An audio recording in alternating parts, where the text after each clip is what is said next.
Hello, everyone, and welcome to our panel discussion on AI Ready for Customer Success Team, how to prepare your team data and strategy. I'm Shree Neve, VP of Operations at ClicData. Joining me are two incredible leaders who have spent their careers shaping how organizations connect technology, strategy, and customer experience. First, I have Dasteel.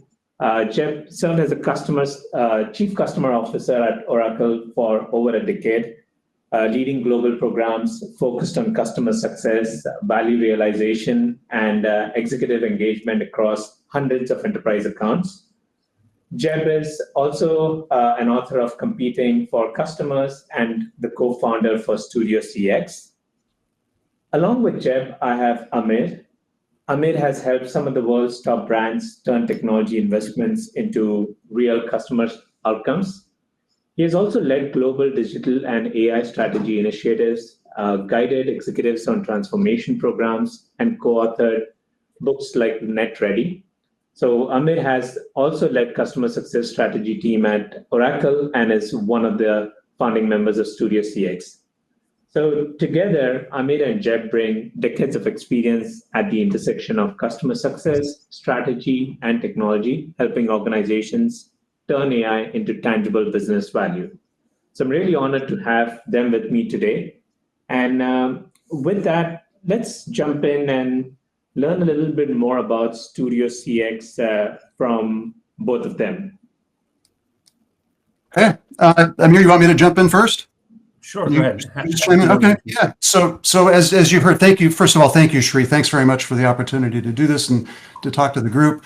Amir and I have worked on pretty much nothing but CX and customer success and AI more recently for many years. And we have seen over the years so many opportunities, so many use cases in AI parlance for CX, maybe above almost any other part of the enterprise. If it could be voice of the customer, digital engagement, success plan execution, value realization, support, customer training, the list goes, churn analytics, customer training, the list goes on and on.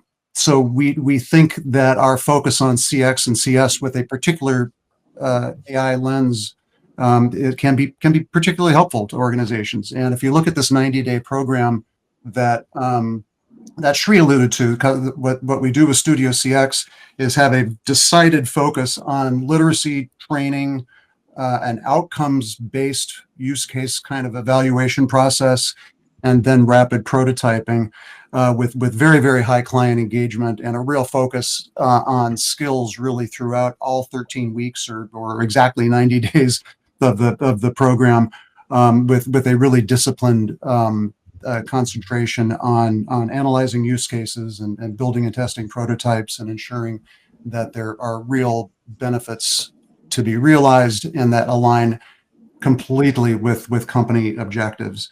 Part of our focus in all of this has been, based on what we've seen, is helping organizations get past the massive and oftentimes paralyzing list of use cases and bottlenecks, and we've come up with what we think is a really strong methodology for getting all lines of business, including IT, working with the business units together to kind of work past those kind of normal impediments that we see with so many AI deployments. I think that covers it on my end. What did I miss there, Amir? Probably a lot. No, I think it's a good summary. I mean, it's essentially what we're trying to do is, obviously we're working with quite a few companies, some kind of native AI and others that have quite a bit of legacy and baggage, from the old days. And so with those companies, what we saw was, as Jeb alluded, a lot of pilot paralysis. Pilots are great and everybody's learning. We're all learning and experimenting. But many cases, these companies have been around for a while, have these systems in place, whether it's, procurement, legal, IT barriers, that even just getting a pilot started, let alone completion, it's taking over 12 to 18 months. And so we decided to, can we create a kind of sandbox that is secure and safe and doesn't put the company at risk, and be able to fire up a prototype in a matter of weeks. And then obviously with the other things that we're bringing to the table, actually have them touch and feel the AI, which is part of the learning process. That's one of the things we saw was missing is, classes are, obviously we all know there are thousands of classes you can take on AI. That's not the issue, right? There's not a paucity of classes. But when we ask how many people have actually touched it and build something with their own hands, there's one of the challenges. So that was really the impetus is, can we create a sandbox for people that's safe and they can experiment and have fun and learn. That's amazing.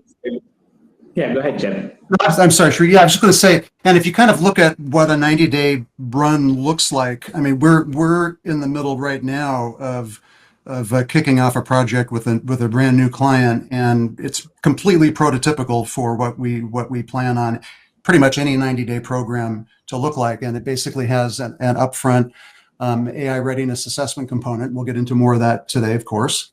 And then it has a literacy program where there's basically instructor-led or classroom training. And then there's a whole series of sessions around evaluating use cases, reconciling the use cases that we come up with during this kind of engagement relative to whatever use cases the company, and invariably there are those use cases that the company has been looking at already, and then transitioning that into setting priorities, establishing the right business case for the use case you want to move forward with, use case or use cases, and then starting the rapid prototyping process, which is very, very interactive and hands-on and very cross-functionally oriented. So in the best case scenario, we really have the whole company represented and participating in this whole process. Awesome. And I think that's amazing that they typically have this 90-day framework. So they know they're not just engaging on a consulting session, but rather getting something tangible at the end of it. I think that adds the value of what you guys do. I want to start off with a fundamental question. As an organization, how does someone even know that they're ready to engage in a 90-day program? What are some levers, or why do even organizations think about this, that, oh, I need that. I need to have something to be ready for AI? It's a good question, and funny sometimes, because a lot of times organizations really don't know and kind of need that to be pointed out in the gentlest, most politically correct way. But generally, I would say, there's oftentimes we see just a real groundswell of interest, kind of grassroots style, and lots of activity, but absolutely no structure to it. And that kind of activity with no structure, on the one hand, is great. It's great to see. It's really interesting to see experimentation, but it can also lead to some, reckless outcomes. So that's kind of one scenario. Another is, I think organizations feel either overtly or explicitly competitive pressures, because they see their competitors and what they're doing and how they've introduced AI into their business, and particularly AI into their customer-facing operations, or just all kinds of success stories around AI improving internal operations, and feel like they have some catching up to do. So those are kind of the two instances that I completely agree with the second theory. Everyone has been moving with AI. All the organizations nearby are going with AI. So we definitely don't want to feel left out. You won't join the AI race like everyone else. What we've seen across different organizations is everyone wants to be AI ready. Everyone wants to get into that AI adoption at an early stage. Who's typically leading this conversation? Because there needs to be someone who's starting that conversation, or actually deciding that we need a project to have some sort of a MVP that can help our CX team. What is a typical role or profile that you end up working with? Varies widely, I would say. I mean, I can just think of 3 recent / current instances where we had a CEO of a very small company. We had the marketing organization of a large company, and we're working with basically the chief procurement officer, CIO, and head of professional services. I think are basically our 3 sponsors right now. Is that right? that right, Amir? Yeah, the transformation office. Transformation office too, yes. Yeah. So, So definitely varies. It really depends what where they're coming from a functional standpoint. If it's marketing focus, typically we like to get whether it's the CMO or a senior marketing leader, and their key personnel. So it really depends on what angle they want to take. Inevitably, though, one of the gaps we see is the sort of senior leadership desire for AI and AI enablement, but a gap that exists at the troop level, right? I think part of the readiness piece, and this actually kind of ties into probably the biggest challenge I think we see across most organizations is the desire and wishful thinking on behalf of executives, but the lack of upskilling and AI literacy training for the troop level. There's a huge gap, right? So you have 90% of senior executives are very keen on the transformative potential of AI. Less than 20% of them actually are upskilling their people or driving AI literacy for their people. So that's obviously a huge problem in a number of perspectives. I think it's also an ethical issue, but we won't get into that. Yeah. But that's a huge issue that we're seeing as well. So we're trying to close that gap.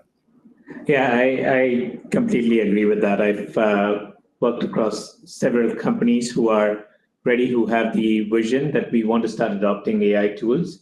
They start subscribing to AI tools, they start implementing AI tools within the organization, but what they fail to do is teach users how to use those AI tools or teach users how to make the most out of it. So yeah, they are AI ready, but they have forgotten a big piece of actually telling your internal users how to make the most out of it. What are the different use cases that you can apply it to? And that doesn't yield them any results that they typically want. So what kind of, how do you ensure that the teams are not only building these prototypes, but also developing that internal capacity to start utilizing it? Is that a part of your 90-day framework? How do you do that? Yeah, absolutely. I mean, Jeb can go into some of the nuances of the 90 days, but absolutely, it's a key piece, and frankly, probably the most important piece. We try to avoid showing them any kind of specific tools, because tools are there's so many. There's not a lack of tools, and frankly, there's not a lack or a paucity of use cases. The issue, frankly, comes down to a few things. But one of the most important thing is it's a behavioral or mindset change. That's what needs to happen. How do these so-called tools really become a habit and a daily necessity, the part of their core activities that they do on a regular basis? So I think we try to have that as a component, is kind of an adoption program that both obviously users are going to be accountable for, but more importantly, leaders are accountable for that. So it's not just enough to have a vision, although it's important to have a vision. Yeah. But post deployment, how do we make sure that AI is part of their daily habits, and we see fundamental behavioral change? So we focus a lot on that, kind of help institutional build out playbooks for adoption. And we get pretty tactical as far as things that leaders can do and should do. But Jeb, why don't you talk about the kind of the 90 days, what typically is happening in those 90 days? Let me know, Jeb, if you want me to go back to the slide of 90 days, if that helps. No, that's okay. We know the slides pretty well at this point. But so, that's right. And I think one of the really critical success factors is cross-line of business collaboration and cross-line of business sponsorship. I mean, I feel like we can help deliver a successful program that's very focused on some sort of go-to-market strategy or tactic.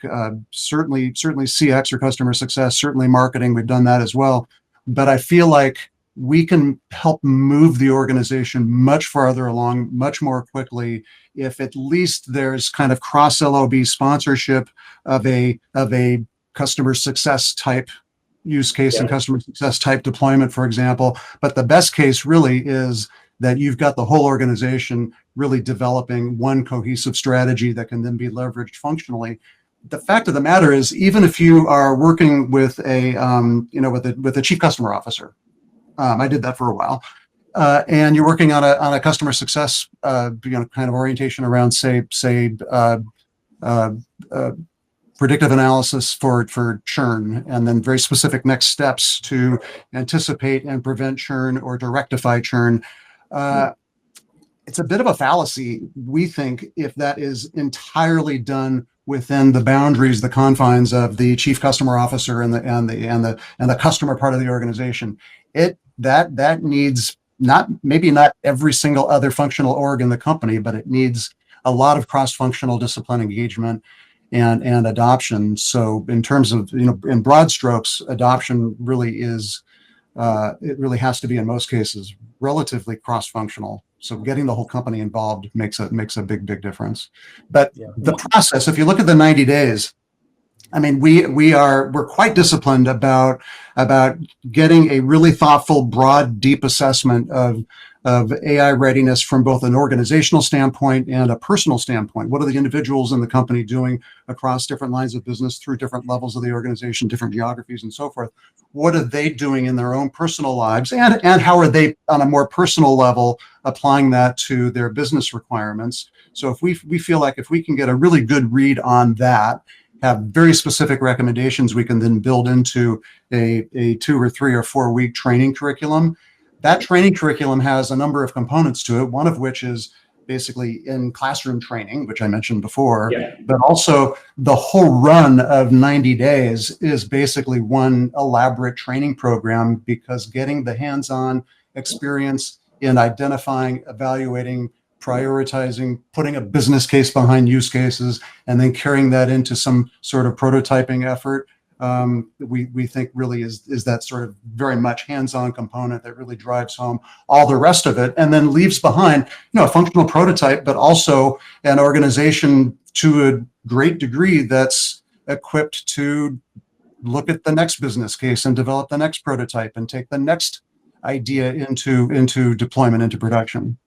And also, probably one of the things we try to make sure we don't forget is, the building out of the MVP or prototype and then deploying it is one thing, but we don't stop there. I mean, the work frankly starts post-deployment, and I think that's an area where many companies are really not paying enough attention to. Is, okay, you deployed AI, now what? How do we operate and manage this AI? For example, one of the things we pay a lot of attention to, and this is a challenge most organizations have, is HR. So how do roles now need to be re-architected given this AI? So for example, if you've got somebody who's managing, who's got, let's say, a set of marketing AI assistants, for example, their work is changing. They no longer do the same thing they used to do yesterday. So how do they have to behave differently? What does their role look like going forward? What do they do? What does AI do? And how do they coordinate and orchestrate? There are probably very likely new roles that need to be created. Who's managing this AI? The quality of the AI output? Is it accurate? What's the latency? So on and so forth. Who's making adjustments and changes? And so the HR is really a key player in this. Obviously, managers need to think about this, but HR, who's been primarily, I'd hate to say this, somewhat absent in this whole AI journey, they have to step in and play a key role in kind of looking at those jobs. If you're a marketer today, how does your job change with all these AI assistants that we have in play now? So that's something we also do, is make sure that they look at their jobs, re-architect those roles, and maybe even inevitably create new roles that need to exist given the AI. Yeah, and I think you, Jeb and Amir, both raised some interesting points. Jeb, I think it's key that organizations start thinking about, even if they're starting this journey from a CX perspective, it's not just CS focused. It is cross-functional. It has to be cross-functional where your organization is involved from an entire standpoint rather than focusing on one team. And Amir, I think you raised a very interesting concern that a lot of teams have. If we become AI ready, is that going to impact the size of the organization? Is that going to cut down the workforces? I think it's a valid question that a lot of people have, and a concern that a lot of people have, which impacts their readiness to being AI. But from what I hear, it's not really changing the size of the company, but it's changing the perspective, changing the role definition, and how we can start training the same person in a different way to actually use these AI implementations that you're doing to make their job more productive. So not really cutting down the workforce, but working together to kind of redefine that role, redefine that function to start using whatever is being implemented. Absolutely. Well put. What I would be interested to know is how do you measure the success of this program? As a company, I would be keen to start the 90-day program, but at the end of the 90-day program, how would I as a company know, oh, this was actually successful? Are there specific KPIs that are associated with it that you help organizations? Yes, absolutely. Yeah, I mean, it's a broad mix, but I mean, the focus generally, and if you look historically up to this point in time over the last, say, several years, there have been lots of benefits realized by lots of different organizations around efficiencies or around improved decision-making capabilities. We think there's huge opportunities that are honestly missed at this moment in time for big shifts in customer centricity, customer satisfaction, customer loyalty, all of that. So we think there's just all kinds of opportunities there. Thus, our focus on CX and customer success. But the whole, one of the fundamental principles behind these 90-day runs is, in addition to everything we've already talked about around training and hands-on training and instructor-led training, all of that is a real focus on outcomes and being able to tie those outcomes to company objectives. So buried in there, not so buried in there, right there really is the need to have a set of KPIs in place. And actually, that's exactly what we use ClicData for in these engagements, is to, and we'll get into more of the data part of it, but at least on the visualization side, a big part of what we do is create those visualizations around KPIs. And that's a big incentive for organizations in terms of their ability to track those KPIs and see that what they're implementing is actually generating results, and clear visibility or a clear straight line of those results with company-wide objectives is another great way, that even coming back to our points earlier about adoption, to drive adoption. And as Amir said really well, to have in place a whole system and a whole set of skills and capabilities that will carry these AI tools forward, long beyond the point in which Amir and I are there and gone. I have a lot of questions from the audience. So what I'm going to do is, since we're talking a little bit about KPIs and ROI, I think would be nice to talk about the tools. So I'm going to quickly introduce what ClicData is, since we've mentioned ClicData. And with that, we'll also showcase, I think Amir and Jeff have prepared some dashboards that they would like to show. Hopefully that will open up more questions. And I think the other questions that I am not able to take right now, I'll try to take those questions during that discussion. In terms of just a brief overview about ClicData. So ClicData is a data management and a data analytics platform. We have been around since 2015 in the market. On our platform, we help users connect to different applications. We connect to more than 500 different native connectors, and that allows our users to end up creating dashboards. Just a quick summary of what are the different modules or areas we tackle. We typically replace data warehouses within the organization. If you're using data warehouses, we can connect to those, and we can create a centralized data warehouse for you. We help our consumers do processing and transformation of the data. The end goal is usually reports or visualization. Make sense of the data that you have stored in different areas, and process, clean the data as required, and then visualize that information into a single platform. So that's what we do at ClicData. We've been lucky to have Studio CX as our client with us. They've been using ClicData to showcase some of the data that they're collecting through surveys and some of the, I'm guessing some of the KPIs that you're setting for different projects that you work with organizations. So I wanted to give you a quick overview of how they're using ClicData and share with you the dashboards that they have shared with us. And I'll let Jeb talk about this dashboard and tell us a little bit more about what that dashboard contains. So give me 1 second. I'm going to go into screen sharing. And while you're doing that, Shree, if I may, one of the things I think it's worth taking a moment to mention about the way we Studio CX uses ClicData. We basically use ClicData for all of our data management, our analytics, our visualization. What does that mean more specifically? It means that we use it for ETL, for merging of structured and unstructured data, for operational data, customer sat related data, benchmarks, you name it. We do have this focus on metrics, and ClicData really is central to that. And even more tactically, when you think about our 90-day plans, there's ClicData front and center from a readiness and literacy standpoint. ClicData is front and center from a use case tracking standpoint, from an engagement performance standpoint, I guess if you can think about it that way. How is that 90-day run and what the client does after that to carry the work forward? What does that look like? And then, of course, from a CX or customer success standpoint, from a value realization standpoint, in terms of how those prototypes are realizing value, beginning to realize value, and what the implications are for that as a prototype, say, transitions into production in some manner or another. So that's great. It becomes a foundation of your 90-day program, because you want to understand from a company standpoint, from an organization standpoint, what are the areas that they need help with? What are the issues that they're having? Because if you start building a program that does not address the problems they're having, then I'm guessing the program has no value. But starting off by understanding what are the issues within the organization, how can Studio CX help them? I think collecting the data through surveys is a great way of doing that, and making sure that the program is data-centric while adding value to the organization. Yeah.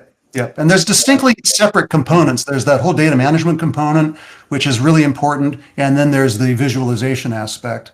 And I'll just speak for myself. I mean, over these quite a long time now, years, have gotten more and more comfortable with the tool set, and with ClicData specifically, have put more and more focus on that data management component. And that's become increasingly important for us as we carry forward with these Studio CX engagements, because it really is all about disparate data coming together in a way that can help us tell a story, and that's what the tool is great for.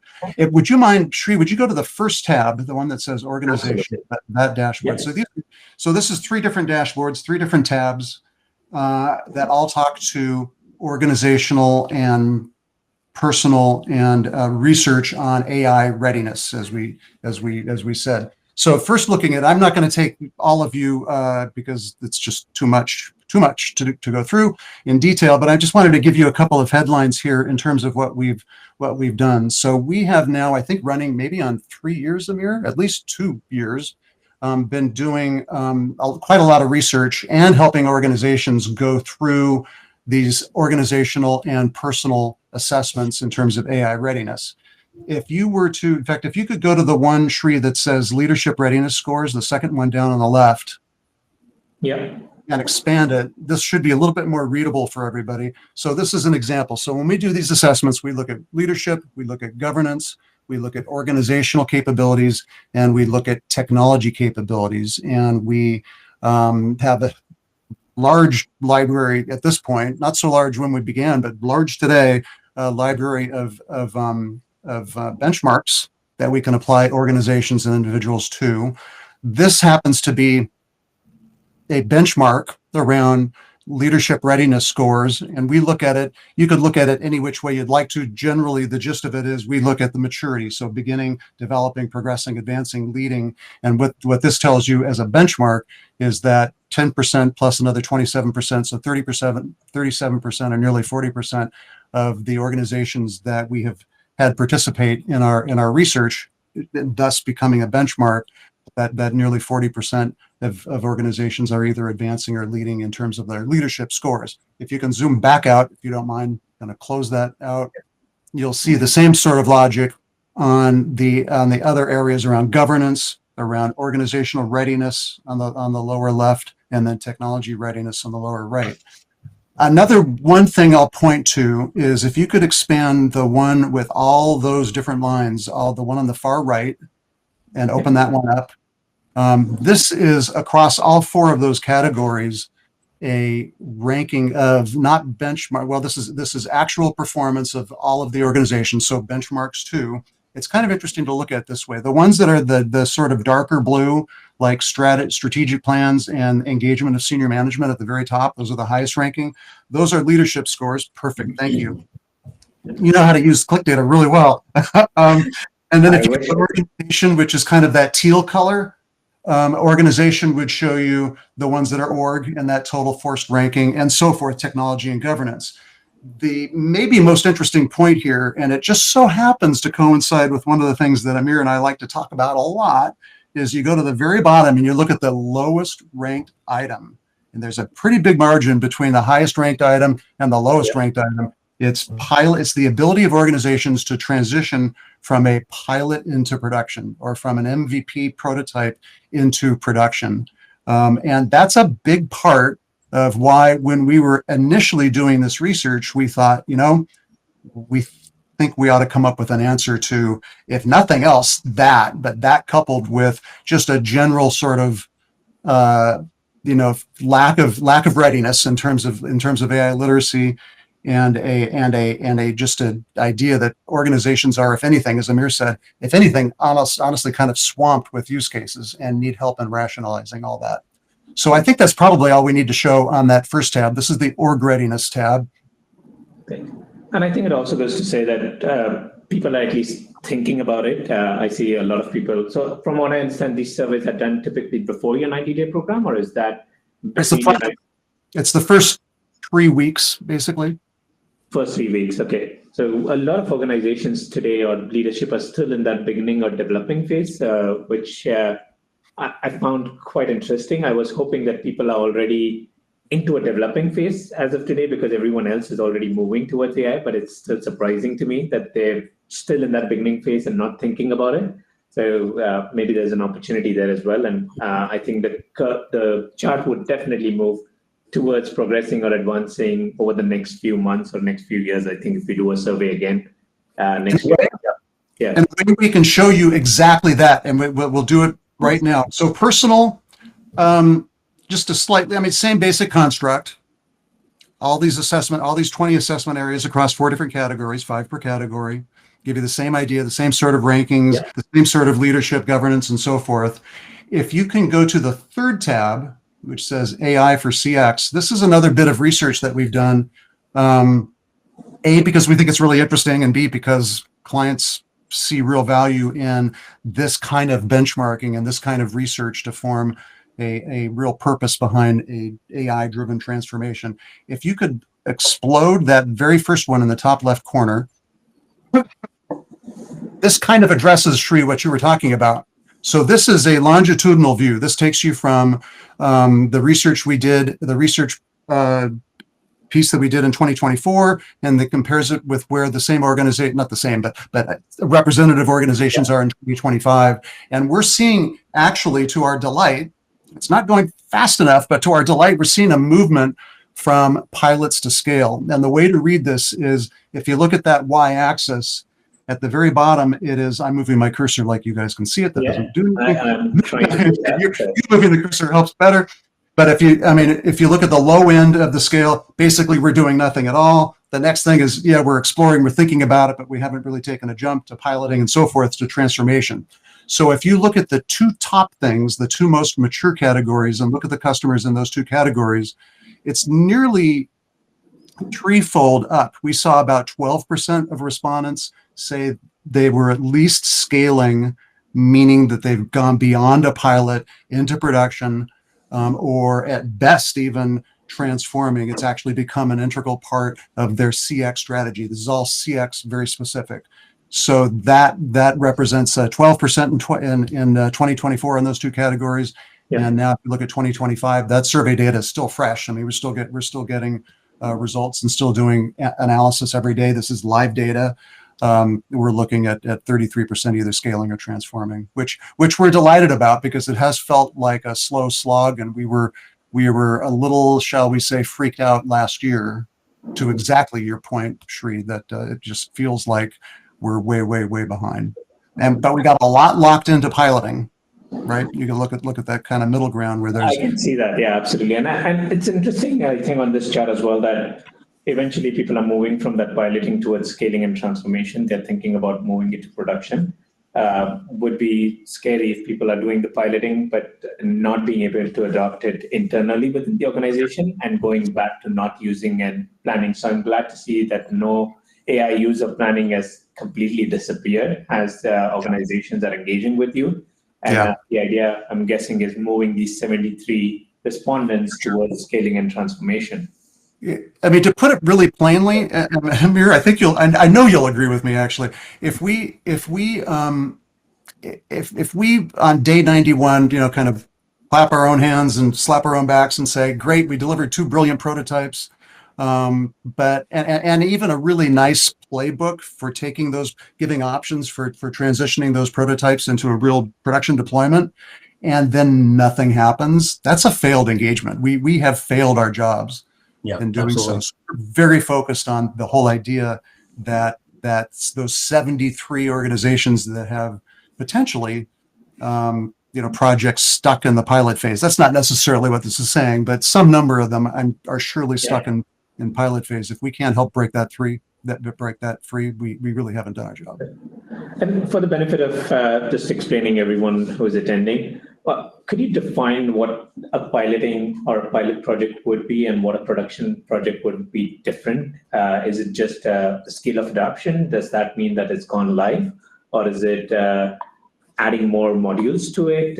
How do you define that pilot and people have gone live with it? When we look at a pilot, we look at it at an MVP pilot. We say that pilot is functional, actually can deliver results. We use a particular tech stack. At the core of that tech stack are 2 applications. One is ClicData, which we talked about, and the other is a platform called Mind Studio. And Mind Studio for us is kind of the core rapid prototyping platform that's completely large language model agnostic, so we can work with anybody, Claude, OpenAI, Perplexity, you name it, we can work with it. And some are better we've learned over time that some are way better for specific purposes than others. So we use multiple models, but the idea is when we deliver a prototype, that prototype has at its core, aside from the ClicData component, which we've talked about, has Mind Studio connected to any number of specific large language models, and then has potentially a front end on it or a database behind it, aside from what we would normally use, say, even which is something like Coda.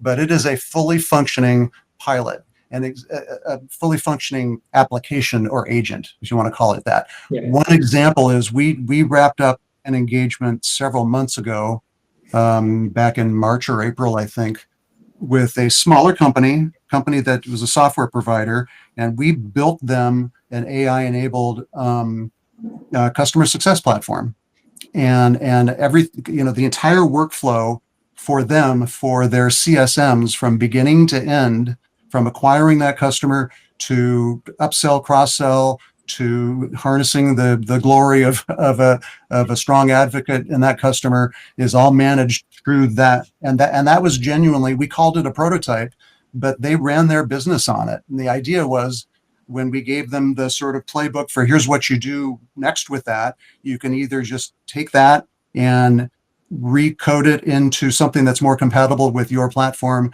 that'll give you the scale that you need. Great. You can use it as is, and that's what they actually did. We just transitioned it over to them, and they used it in the cloud environment that Mind Studio provides, and that Coda in that case provides, and they ran with it.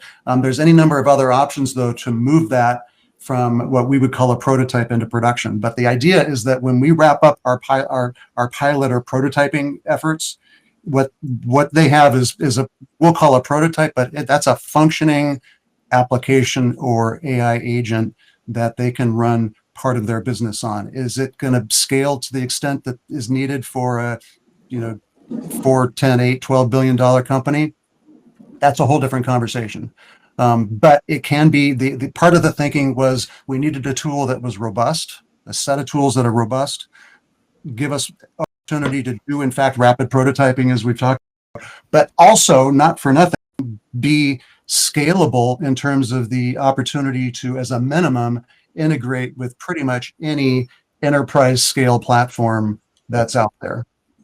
So just be platform agnostic and be able to integrate with anything and everything that you're using without disrupting all the internal tools that you have, right. But actually adding to those internal tools. So that's having those connectors.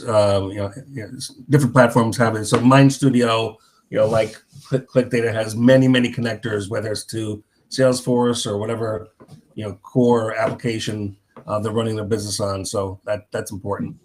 I have an interesting question from the audience, and I think it's a good part to get back to the questions from the audience. So typically, I think CIOs can be too conservative about allowing AI agents to freely access the data.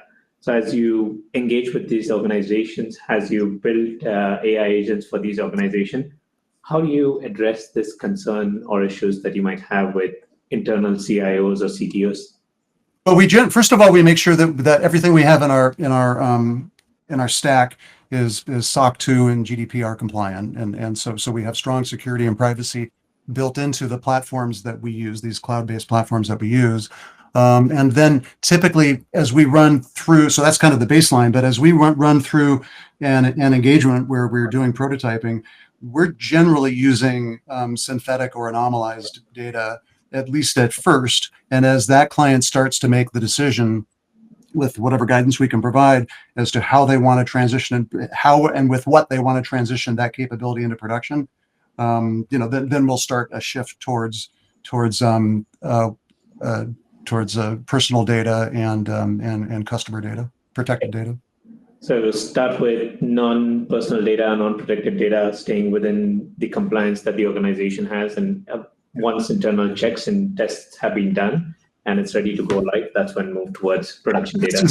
We're doing with the client we're working with, but today we're doing exactly that. We're going to go forward through at least 10 or 12 of the probably or 8 or 10 of the 13-week or 90-day program with completely anonymized or synthetic data, and then they will start to see the opportunity to move that into production in some manner, and it's up to them with whatever help we can provide to figure out how to move their real customer and real protected data in there. But we've started with platforms that are fully compliant.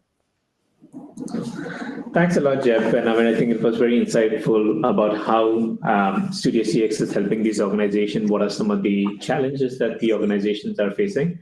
I know you have created a small takeaway for the audience who is attending, some sort of a survey assessment that they can take for their organization. So as we take more questions, I'm just going to open that survey link for everyone. So if people are interested, they can go ahead and click on Start the Survey, which should be displayed on your Click Meeting link, and go ahead and take the survey, or just keep the link saved so that you can take it later on. There are some other questions I want to talk about which are more generic or more about the future. How do you see this AI readiness evolving over the next few years? What are some of the changes that you vision would come, or challenges that you see coming up in the next few years? Well, I think language models are just kind of keeping up with all the new enhancements and their capabilities. That's obviously part of it, part of the journey that we have to take as well. And I think we haven't seen anything. I mean, LLMs are right now lack certain things. We haven't gotten into real world artifacts, right? We're really talking about predictive models that are based on content now you're starting to get a move towards what are called world models, where you could actually physically, see physical, real assets. Like the three of us see the world visually, and we have certain perceptions of a particular asset, whether it's an automobile or whatnot. I think that's something that we're going to start getting into, and you've got a big push towards those things, those world models, which, again, I don't know what the percentage is, but these language models have really only trained themselves on certainly less than 30% of real world knowledge, right? So that's a big shift that's going to happen. Certainly, multimodal is something that's going to continue to explode. I think obviously every industry is kind of a little bit got a slightly different journey. Obviously, the tech is sort of leading the way. Certain functions, frankly, are leading the way. That was something interesting. If you look at our data and you kind of rank readiness by function in an organization, IT is the leader, and that kind of makes sense because a lot of them are using it for coding and different aspects of development. But if you take IT out of the equation, marketing is the leader. Marketing and sales are the top kind of users, if you would, leading the way. And I think we're going to start seeing other areas pick up over time. So I think that's something we expect to see. Jeb, what are your thoughts? I think that's exactly right. I think we will, or it may be partly we expect and partly hope that we see increased demand for literacy programs in general, AI literacy programs. I think there'll be more emphasis on ethical AI practices, which is important, very important, and goodness, we hope that there's more and more and more focus on governance. One of the things we didn't have a chance to talk about today, when you look at some of that longitudinal research data, is we are seeing a positive shift towards more structure and a more centralized view in enterprises around putting an AI governance model in place. That's really important, and we do see that happening, and we see that in all kinds of news around the world, but we also see it in our own research when we look at 2024 to 2025, like we did before. I think definitely the focus is moving towards that. There have been a lot of news about how you end up using a simple tool like ChatGPT and put your company's data out there and without realizing that, you've made everything public. So what kind of data you can put, how AI agents can be deployed internally so that the organization's data stays internal to the organization rather than exposing it and running models publicly. I think that's definitely a shift that we are seeing, and probably it's an urgent shift that organizations need to make before going too far down the line. Think about the restrictions, the governance model around it. So when your users start adopting your AI agents, they don't end up sending sensitive data where they're not supposed to share. So, and there's a lot of noise about AI bubble, especially in the last few days, talking about AI has been a bubble very similar to .com bubble. If an event occurs, what do you think is going to be the impact for these organizations, or do you even think that this event is going to occur? I'm actually more interested to hear from Amir on that one, actually. Yeah, it's interesting. There definitely is different sides of that bubble equation. I mean, some folks definitely argue that we are in a bubble. I think it's a little bit different than what we saw in. I think Jeb and I are old enough to have been around for the first bubble. Back in 2000, 2001. It's a little bit different because there you had a lot of unused assets as far as the internet business goes.